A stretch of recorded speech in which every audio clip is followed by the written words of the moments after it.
चलो मित्र, આપણે ધોરણ 10ના ગણિત વિષયના પ્રથમ પ્રકરણ વાસ્તવિક સંખ્યાઓનો આજે અભ્યાસ કરીશું.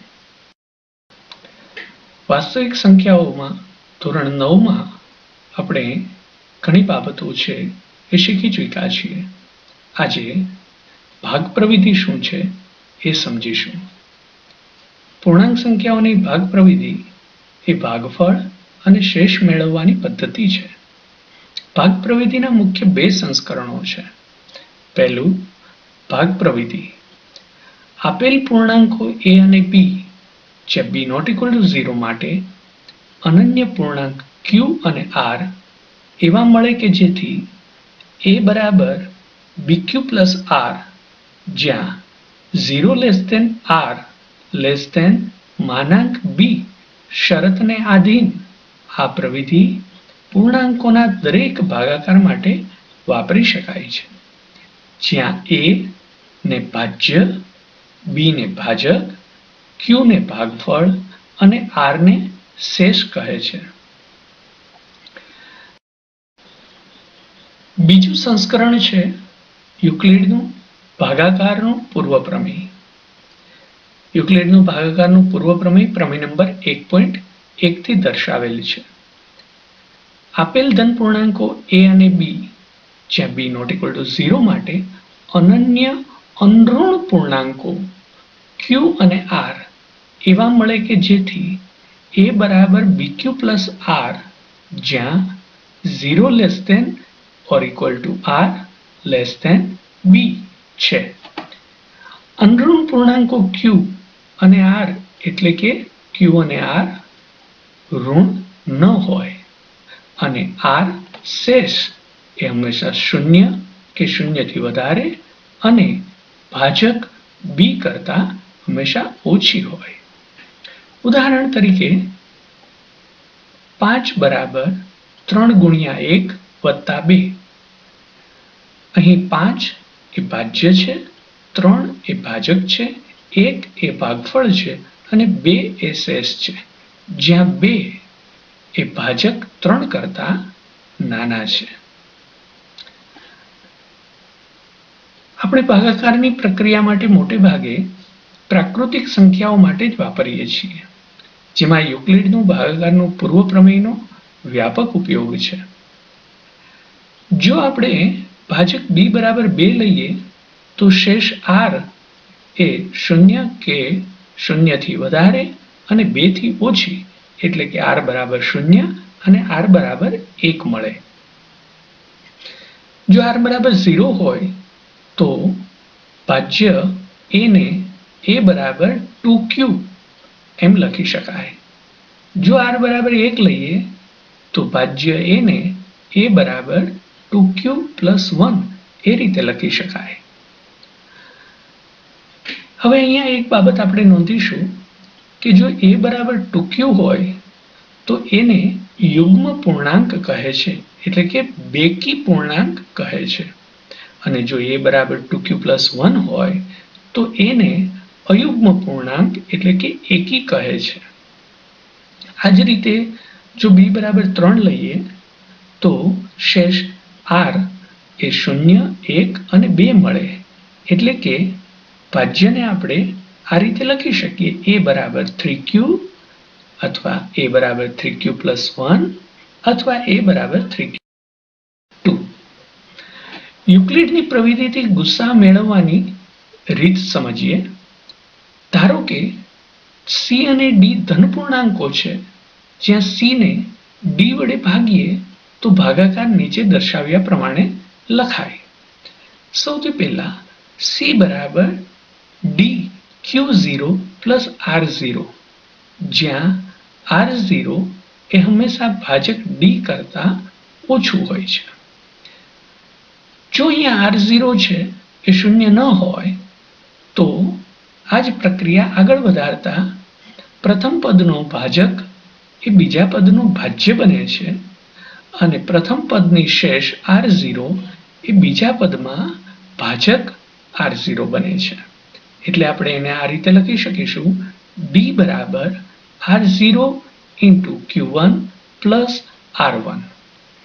હજુ જો શેષ શૂન્ય ન હોય તો ફરી આ જ રીતે આગળ પ્રક્રિયા કરતા R0 બરાબર R1 into Q2 plus R2 આ રીતે લખતા જઈએ તો અંતમાં Rn-1 બરાબર Rn into Qn+1 પ્લસ 0 મળે છે, જ્યાં શેષ R બરાબર 0 હોવાથી C અને D નો ગુસા એ ભાજક Rn છે. આમ આપણે કહી શકીએ કે C અને D નો ગુસા બરાબર Rn. એમાં એક બીજી બાબત પણ નોંધીએ કે જો D એ C નો અવયવ હોય તો C અને D નો ગુસા એ D બને છે. ઉદાહરણ તરીકે 3 એ 12 નો અવયવ હોય તો 12 અને 3 નો ગુસા 3 લખી શકાય. મિત્રો, આટલી બાબત જાણ્યા પછી પાઠ્યપુસ્તકમાં રહેલા ઉદાહરણો ને જોઈ લેશો અને હવે આપણે સ્વાધ્યાય 1.1 ના દાખલાઓને સમજીશું. એક્સરસાઇઝ માનો પ્રથમ દાખલો, યુક્લિડની ભાગ પ્રવિધિનો ઉપયોગ કરી ગુસા મેળવો. પેટા પ્રશ્ન નંબર 1, 135 અને 225. તો 225 એ 135 કરતા મોટા છે, તેથી એ ભાજ્ય થશે અને 135 એ ભાજક થશે. તો આપણે એને ભાગ પ્રવિધિ મુજબ આ રીતે લખી શકીએ: 225 બરાબર 135 ગુણ્યા 1 વત્તા શેષ 90. શેષ શૂન્ય ન હોતા પ્રક્રિયા આગળ તરફ વધારીએ તો 135 એ બીજા પદની અંદર ભાજ્ય બનશે, જ્યારે શેષ 90 એ બીજા પદમાં ભાજક બનશે. એટલે કે 135 બરાબર 90 ગુણ્યા 1 વત્તા 45. હજુ શેષ શૂન્ય ન હોતા ક્રમશઃ આગળ વધીએ તો 90 બરાબર 45 ગુણ્યા 2 વત્તા 0. અહીં શેષ શૂન્ય હોવાથી ભાજક 45 એ આપેલ સંખ્યાનો ગુસા થશે. એટલે કે 135 અને 225 નો ગુસા 45 થશે. આ જ રીતે બીજો પેટા પ્રશ્ન જોઈએ, 196 અને 38,220. જેમાં 38,220 એ 196 કરતા મોટા હોવાથી એ ભાજ્ય બનશે અને 196 ભાજક બનશે. તો ભાગ પ્રવિધિ મુજબ એને લખીએ તો 38,220 બરાબર 196 ગુણ્યા 195 વત્તા 0. અહીં શેષ R બરાબર 0 હોવાથી ભાજક 196 એ આપેલ સંખ્યાનો ગુસા થશે.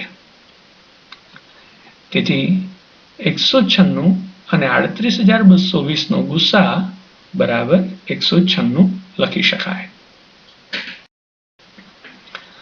ત્રીજો પેટા પ્રશ્ન જોઈએ તો 867 અને 255.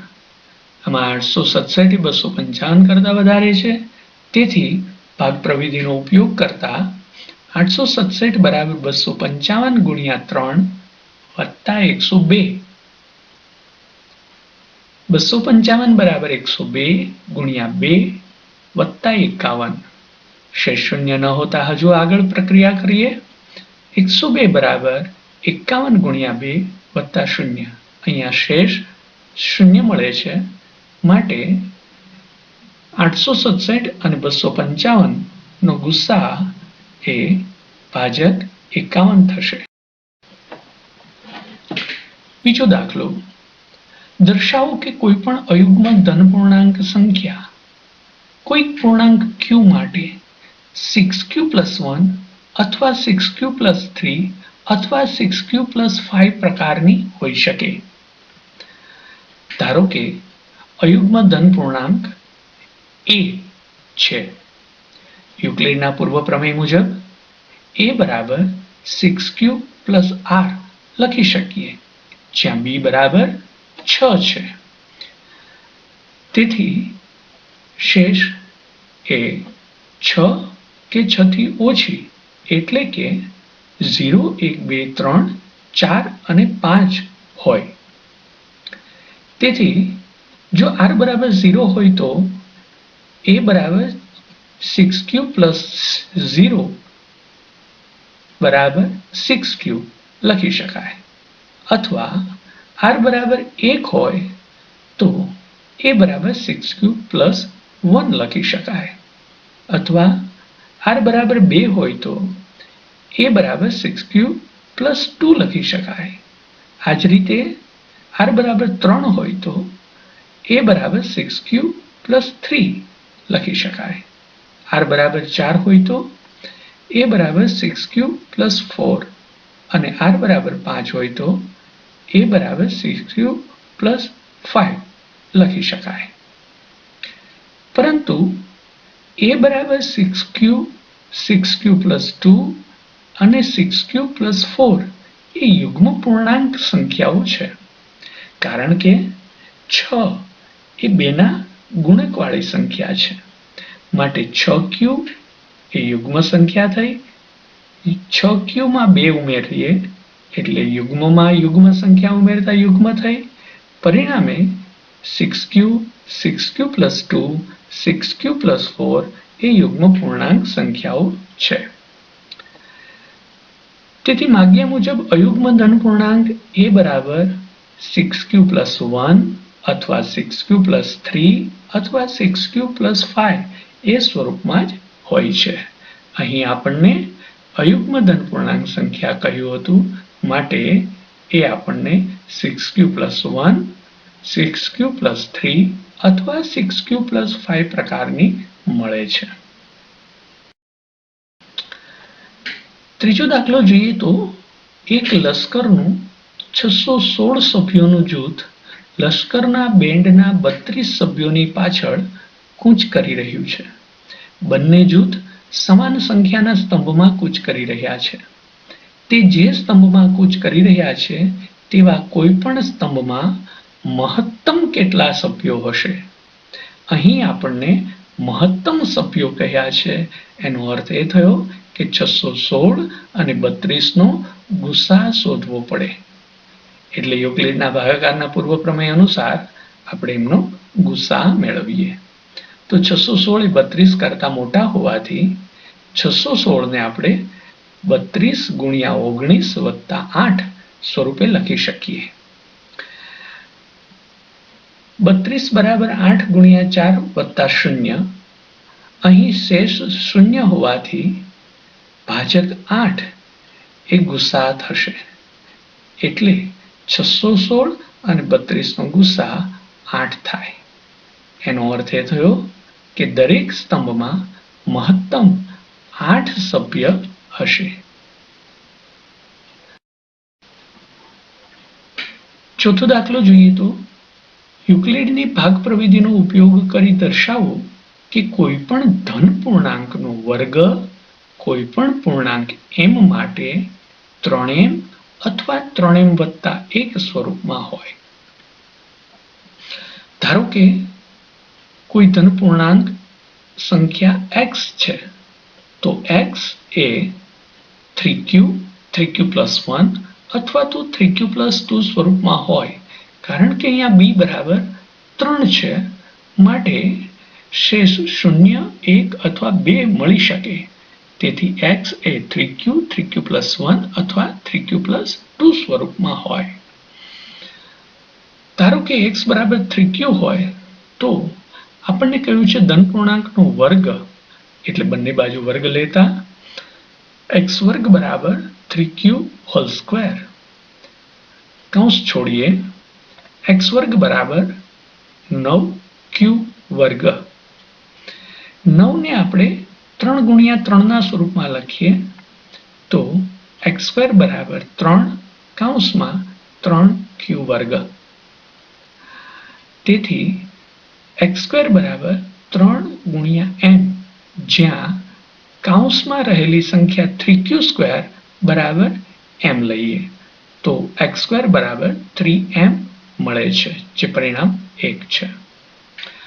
હવે ધારો કે x બરાબર 3q + 1 લઈએ તો બંને બાજુ વર્ગ કરતા x² બરાબર 3q + 1 હોલ સ્ક્વેર મળે છે. વિસ્તરણ કરીએ તો x² બરાબર 9q² + 6q + 1. અહીંયા બે પદનું વિસ્તરણ દર્શાવે છે. આગળ જોઈએ તો x² બરાબર પ્રથમ બે પદ 9q² + 6q માંથી 3 સામાન્ય નીકાળીએ. 3 ને સામાન્ય કાઢીએ તો 3 કૌંસમાં 3q² + 2q + 1 મળે છે. તેથી x² બરાબર 3m + 1, જ્યાં કૌંસમાં રહેલી સંખ્યા 3q² + 2q બરાબર m લેતા આપણને આ પરિણામ મળે છે. તેથી x² બરાબર 3m + 1 લખી શકાય, જે આપણું પરિણામ નંબર 2 છે. એટલે કે જો x બરાબર 3q લઈએ તો x² બરાબર 3m, અને જો 3q + 1 હોય તો x² બરાબર 3m + 1 મળે છે. હવે ધારો કે x બરાબર 3q + 2 લઈએ તો x² બરાબર 3q + 2 હોલ સ્ક્વેર મળે. x² બરાબર 9q² + 12q + 4. અહીંયા 4 ને બે ભાગમાં વિભાજિત કરી દઈએ, 3 + 1, તો x² બરાબર પ્રથમ 3 પદ 9q² + 12q + 3 માંથી 3 કોમન કાઢીએ તો કૌંસમાં મળે છે 3q² + 4q + 1.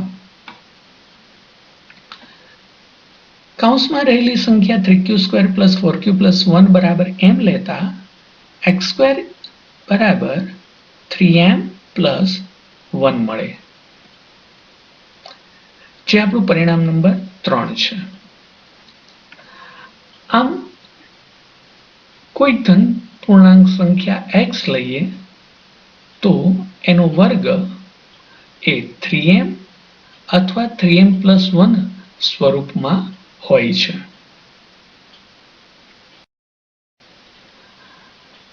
છેલ્લો દાખલો 5મો, યુક્લિડનું ભાગાકારનું પૂર્વ પ્રમેય વાપરીને દર્શાવો કે કોઈ પણ ધન પૂર્ણાંકનો ઘન 9m અથવા 9m + 1 અથવા 9m + 8 સ્વરૂપનો હોય છે.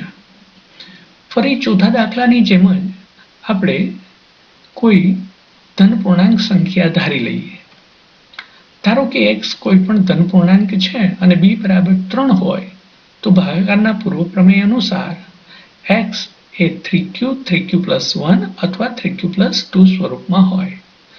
સૌથી પહેલા ધારો કે x બરાબર 3q હોય તો આપણને કહ્યું છે પૂર્ણાંકનો ઘન, એટલે બંને બાજુ ઘન લેતા x³ બરાબર 3q હોલ ઘન.